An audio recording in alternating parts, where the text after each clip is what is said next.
नमस्कार दोस्तों, हम वाइब्रेशनल स्पेक्ट्रा पढ़ रहे थे। तो हमने वाइब्रेशनल स्पेक्ट्रा में diatomic molecule as harmonic oscillator पढ़ा, फिर उसके बाद हमने एनहार्मोनिसिटी पढ़ा।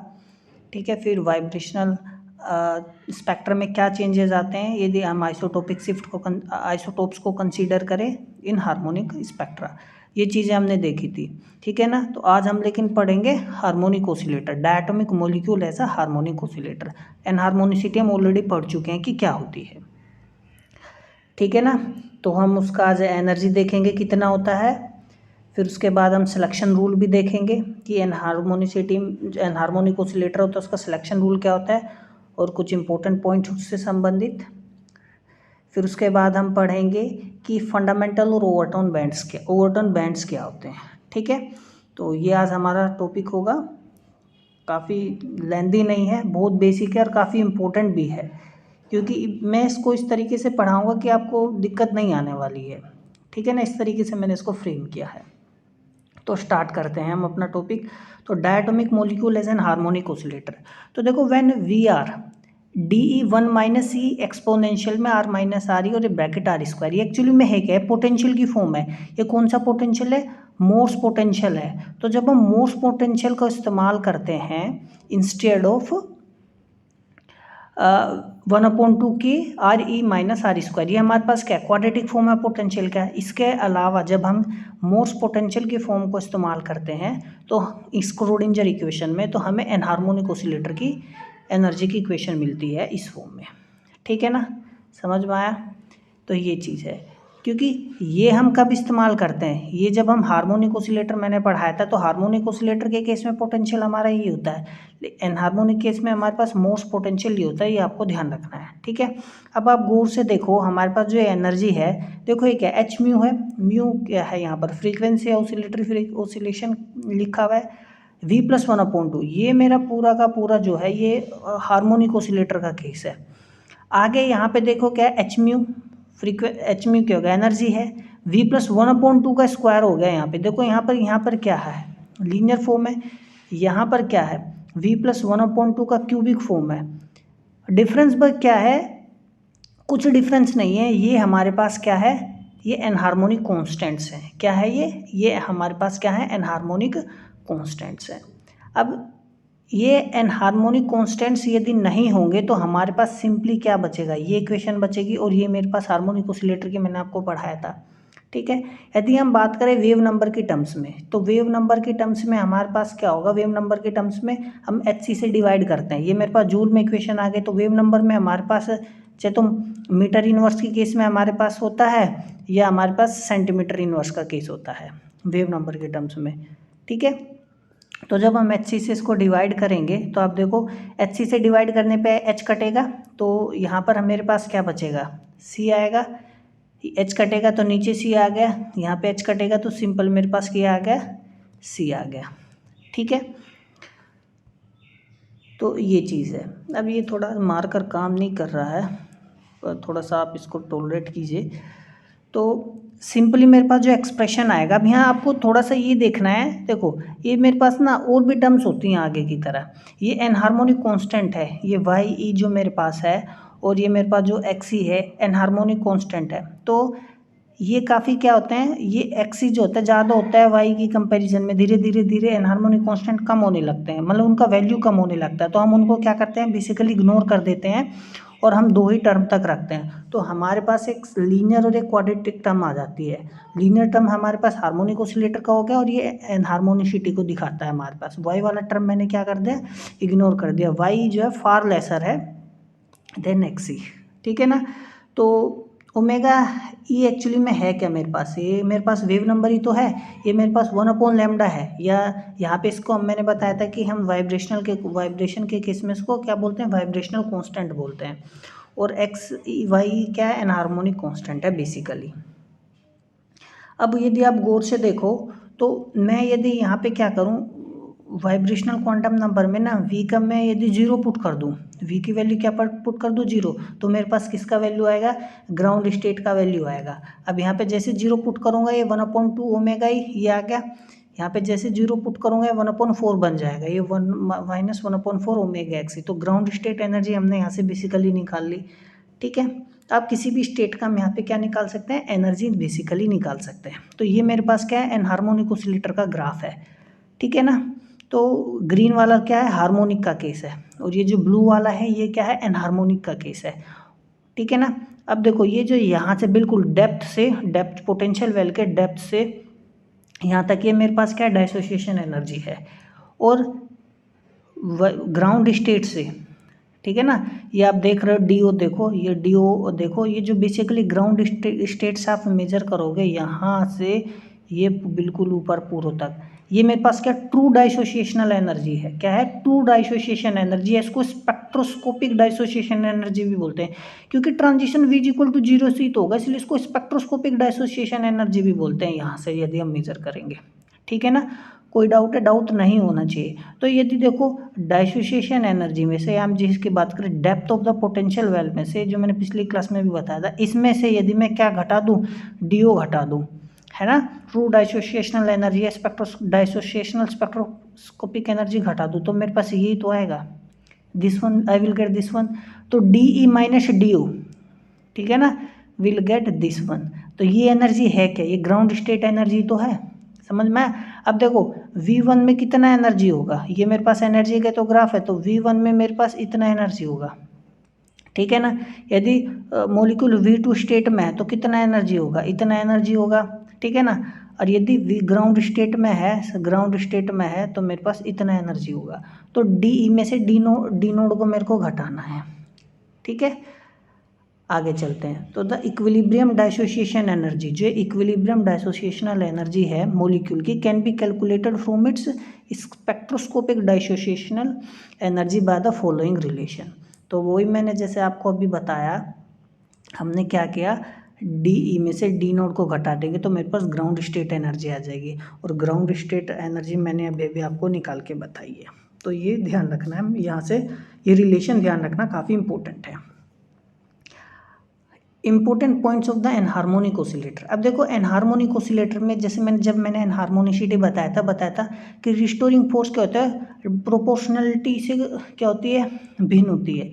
क्या, देखो हम रिस्टोरिंग फोर्स हम बेसिकली लिखते क्या है, F इज इक्वल टू, हमारे पास क्या होता है, F इज इक्वल टू, ये मार्कर थोड़ी काम नहीं कर रहा है तो थोड़ा, F is equal to minus KX होता है ना, ये माइनस KX होता है, फिर यहाँ पे प्लस होता है, ठीक है ना। मान लो कोई कांस्टेंट आ गया अल्फा, यहाँ पे आएगा एक्स स्क्वायर, और हमारे पास फिर ये हमारे पास कोई कांस्टेंट हो गया बीटा, फिर ये कांस्टेंट हो गया वाई क्यूब, ठीक है ना, गामा जेड क्यूब, इस तरीके से चलेगा।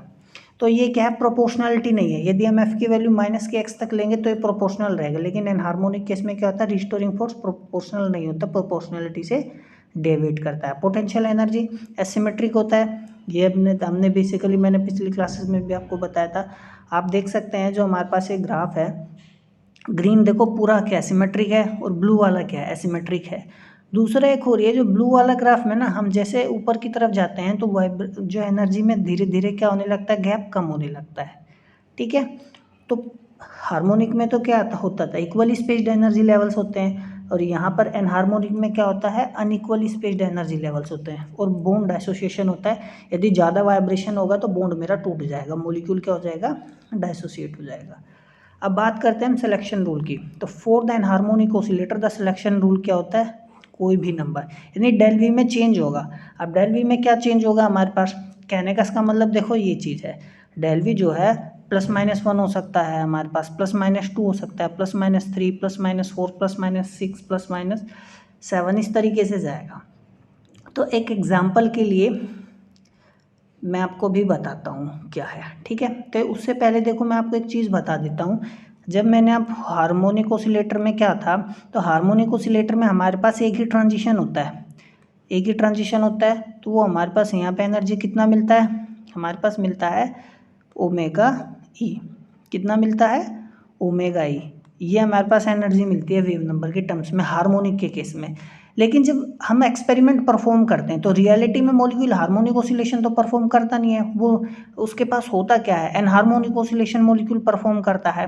तो जब एक्सपेरिमेंटली हमारे पास स्पेक्ट्रम आता है, तो मैं एक्सपेरिमेंटली स्पेक्ट्रम बता रहा हूँ, तो देखो मेरे पास ना और भी लाइन्स मिलती हैं, जैसे इसके बाद एक और मिल गई, फिर एक और मिल गई, ठीक है ना, फिर एक और लाइन मुझे मिल गई, अब ऐसे मिलती हैं। तो एक्सपेरिमेंटली ये देखा गया, भाई ये लाइन तो समझ में आ गया कि हार्मोनिक ऑसिलेटर की वजह से है। तो ये लाइन किसकी वजह से आई है, जो सक्सेसिव लाइन है ये किसकी वजह से आई है, एनहार्मोनिसिटी की वजह से आई है। किसकी वजह से आई है, एनहार्मोनिसिटी की वजह से। तो ये जो पहली वाली लाइन है इसकी जो वेव एनर्जी मिली वो 2 ओमेगा ई मिली, ठीक है, 2 ओमेगा ई से थोड़ा सा कम। अब ये किससे मिली, ये 3 ओमेगा ई से कम मिली हमें, थोड़ी सी 3 ओमेगा ई से। ये हमें कि जो फोर्थ वाली थी ये हमें 4 ओमेगा ई से एनर्जी इसकी कम मिली, वेव नंबर के टर्म्स में बता रहा हूँ। तो ये एनहार्मोनिसिटी ने बताया था, तो देखो कैसे ही आया वो भी मैं अभी आपको बता रहा हूँ। अब देखो, तो वेव नंबर में चेंज, ये सिलेक्शन रूल हो गया हमारे पास, ठीक है ना, यही ये तो सिर्फ हार्मोनिक का केसर और पूरा ये ++-2 +-3 एनहार्मोनिक में। अब देखो जब v इज इक्वल टू 0 से v इज इक्वल टू 1 में गया तो एब्जॉर्प्शन ही तो होगा, लोअर स्टेट से हायर स्टेट में गया, क्या एब्जॉर्प्शन हुआ है, तो प्लस माइनस का चेंज हुआ है, तो एक कंसिडरेबल इंटेंसिटी का होता है, मतलब सबसे ज़्यादा इंटेंसिटी का यही होता है। अब यदि आप G0 की एनर्जी में से G1 का एनर्जी घटाओ तो हमारे पास क्या आएगा, ये आएगा, ठीक है। अब देखो ये मैंने डायरेक्ट लिखा हुआ है, आप इसको खुद सोल्व कर लेना, ये कुछ इतना नहीं है, बस सिंपल मैथमेटिक्स है, जोड़ घटा करना है। वेव एनर्जी में से ना ग्राउंड स्टेट का निकालो, फर्स्ट एक्साइटेड स्टेट का निकालो, तो हमारे पास ये आएगा, ठीक है। दूसरा, जब हम ग्राउंड स्टेट से सेकंड एक्साइटेड स्टेट में जाएंगे, देखो यहाँ ध्यान से देखो, 0 से 1 में गया, फिर 0 से मैं 2 में गया, तो मेरे को 0 से जब 1 में गया तो काफ़ी इंटेंसिटी मिली, 0 से जब 2 में गया तो स्मॉल इंटेंसिटी मुझे मिली, क्या मिली, स्मॉल इंटेंसिटी मुझे मिली। अब देखो, अब इसमें जब आप डिफरेंस निकालोगे एनर्जी का तो क्या मिलेगा, 2 ओमेगा ई 1 - 3x, ये एनर्जी निकली, इस एनर्जी की लाइन मिलेगी हमें, ठीक है ना।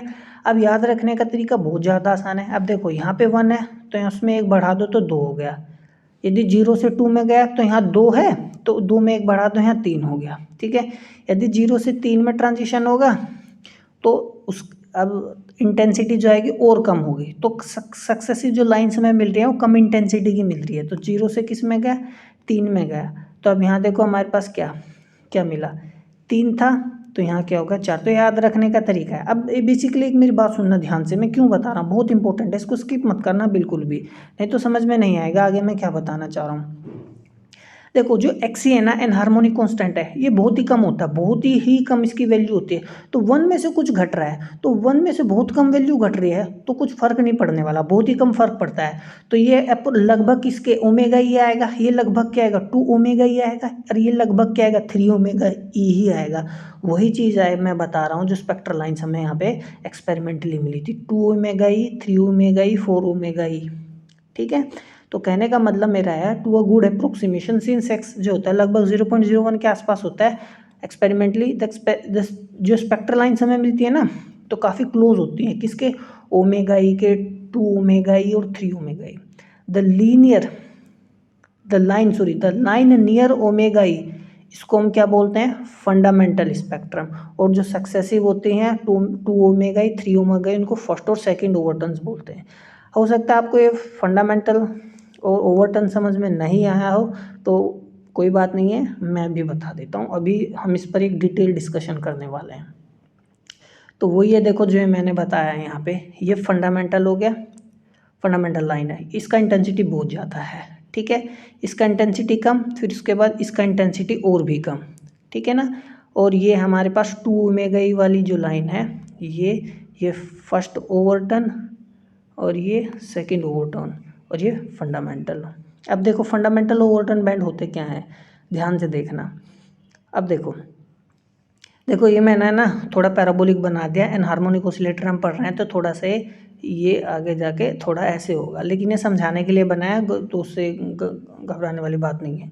अब देखो फंडामेंटल और ओवरटर्न बैंड क्या होते हैं। देखो यदि 0 से 1 में ट्रांजिशन होगा तो फंडामेंटल कहलाता है, ग्राउंड स्टेट से 1 में।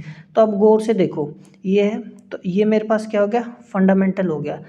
अब ग्राउंड स्टेट से अब किसी भी स्टेट में जाए, देखे 0 से किस में गया, 2 में, देखो ये जा रहा है ना।